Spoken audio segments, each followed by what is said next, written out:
साथियों, हमने ऑपरेशन सिंदूर में देखा है मेड इन इंडिया की कमाल क्या थी। दुश्मन को पता तक न चला कि कौन से शस्त्रास्त्र है, ये कौन सा सामर्थ्य है जो पलक भर में उनको नष्ट कर रहा है। सोचिए, अगर हम आत्मनिर्भर होते न होते तो क्या ऑपरेशन सिंदूर इतनी त्वरित गति से हम कर पाते?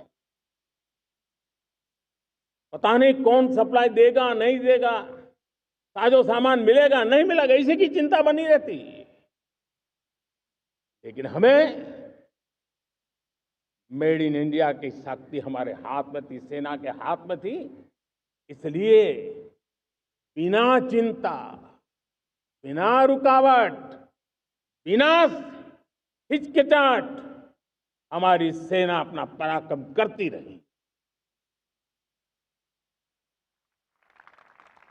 और ये पिछले 10 साल से लगातार डिफेंस के क्षेत्र में आत्मनिर्भरता पर हम एक मिशन लेकर के चले हैं, उसके नतीजे आज नजर आ रहे हैं। साथियों, मैं एक और विषय पर आपका ध्यान आकर्षित करना चाहता हूं।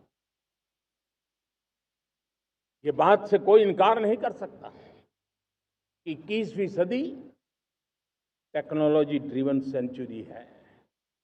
और जब टेक्नोलॉजी ड्रिवन है और इतिहास की तरफ नजर करें तो पता है, इतिहास गवाह है, जिन जिन देशों ने टेक्नोलॉजी में महारत हासिल की वो देश विकास की ऊंचाइयों को पार कर गए, शिखर पर पहुंच गए। आर्थिक शक्ति नए पैमाने पर पहुंचती गई। हम जब टेक्नोलॉजी के अलग अलग आयामों की बात करते हैं तो मैं आपका ध्यान आकर्षित करता हूं सेमीकंडक्टर्स पे। उदाहरण के तौर पे बताता हूं, मैं यहां लाल किले से किसी सरकार की आलोचना करने के लिए खड़ा नहीं हुआ और नहीं मैं करना चाहता, लेकिन देश की युवा पीढ़ी को जानकारी होना भी उतना जरूरी है।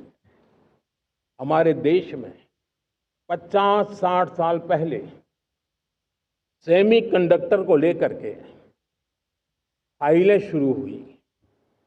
50-60 साल पहले फैक्ट्री का विचार चालू हुआ। आप मेरे नौजवानों जानकर के हैरान हो जाएंगे, आज सेमीकंडक्टर जो पूरी दुनिया की एक ताकत बन गया है, 50-60 साल पहले वो विचार,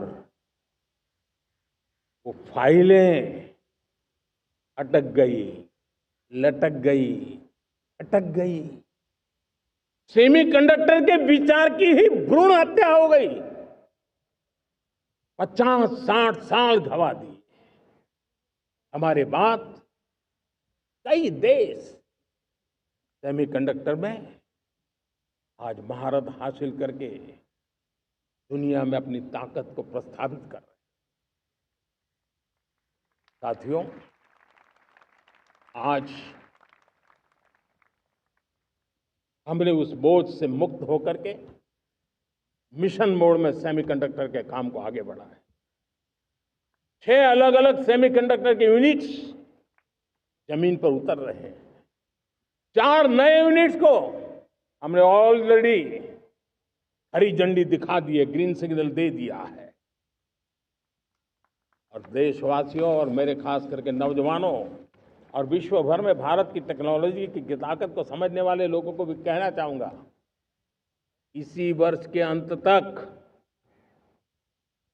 मेड इन इंडिया, भारत की बनी हुई, भारत में बनी हुई, भारत के लोगों द्वारा बनी हुई मेड इन इंडिया चिप्स बाजार में आ जाएगी।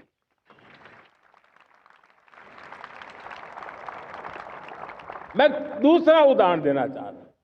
अब ऊर्जा के क्षेत्र में हम सब जानते हैं कि हम एनर्जी के लिए बहुत सारे देशों पर डिपेंडेंट है। पेट्रोल हो, डीजल हो, गैस हो, लाखों करोड़ रुपए हमें खर्च करके लाना पड़ता है। हमें इस संकट से देश को आत्मनिर्भर बनाना, ऊर्जा में आत्मनिर्भर बनाना बहुत जरूरी है। हमने बीड़ा उठाया और आज 11 वर्ष में सोलर एनर्जी 30 गुना बढ़ चुकी है। हम नए नए डैम बना रहे हैं ताकि हाइड्रो का विस्तार हो और हमें क्लीन एनर्जी की उपलब्ध हो। भारत मिशन ग्रीन हाइड्रोजन लेकर के आज हजारों करोड़ रुपए इन्वेस्ट कर रहा है। भविष्य की ऊर्जा को ध्यान में रख करके, ऊर्जा के क्षेत्रों को ध्यान में रख करके भारत न्यूक्लियर एनर्जी पर भी बहुत बड़े इनिशिएटिव ले रहा है।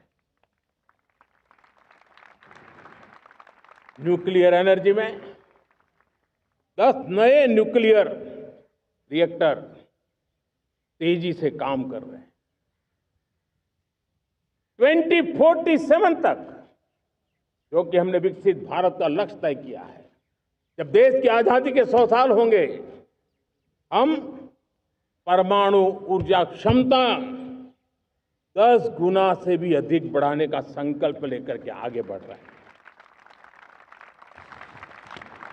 मेरे प्यारे देशवासियों, रिफॉर्म एक निरंतर प्रक्रिया है। समयानुकूल परिस्थिति के अनुसार रिफॉर्म करते जाना होता है। हम न्यूक्लियर एनर्जी के क्षेत्र में बहुत बड़े रिफॉर्म लेकर के आए। अब हमने प्राइवेट सेक्टर के लिए भी परमाणु ऊर्जा को उसके द्वार खोल दिए हैं। हम शक्ति को जोड़ना चाहते हैं।